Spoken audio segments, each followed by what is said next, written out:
Hello दोस्तों। जैसा कि हमने पिछले वीडियोस में देखा कि आज़ादी के बाद भारत में जो स्टेट्स बने वो ऐतिहासिक कारणों से बने थे। आज़ादी के बाद शुरू में भारत के राज्यों को 4 हिस्सों में बांटा गया था, पर ये हिस्से ब्रिटिश गवर्नमेंट के डिवीजन को ही रिप्रेजेंट करते थे।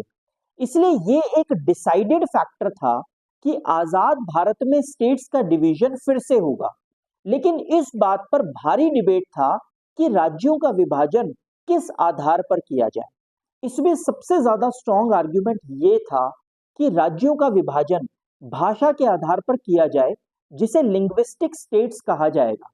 आजादी से पहले कांग्रेस भी इसके पक्ष में थी, पर आजादी और विभाजन के बाद उन्हें लगा कि कहीं इससे देश का और विभाजन ना हो जाए, कहीं ऐसा ना हो कि भाषा के आधार पर अलग राज्य बनने के बाद लोग भारत से अलग होने की डिमांड करने लगे।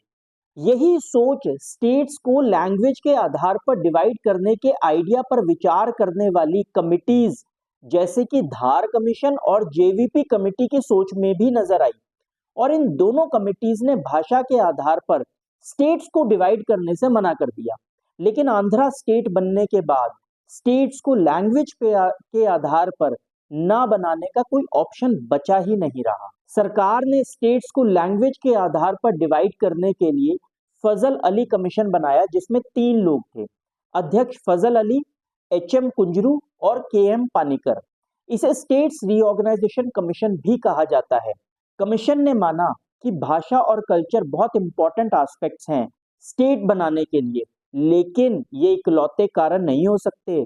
भाषा के साथ साथ प्रशासनिक सुविधा यानी एडमिनिस्ट्रेशन का कन्वीनियंस भी देखना बहुत जरूरी है। इसके चलते स्टेट रीऑर्गेनाइजेशन कमीशन ने सितंबर 1955 में अपनी रिपोर्ट सबमिट कर दी।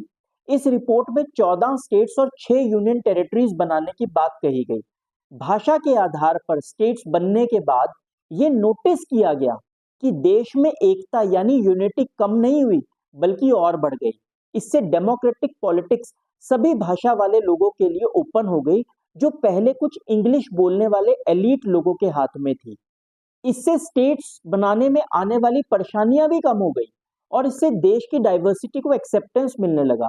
जब डाइवर्सिटी को एक्सेप्टेंस मिलता है तो डेमोक्रेसी और भी ताकतवर हो जाती है, और यही हमारे देश में हुआ। और इसलिए तमाम विविधताओं के बावजूद हमारी डेमोक्रेसी दुनिया में आज सबसे ज्यादा ताकतवर डेमोक्रेसीज में इंक्लूडेड है।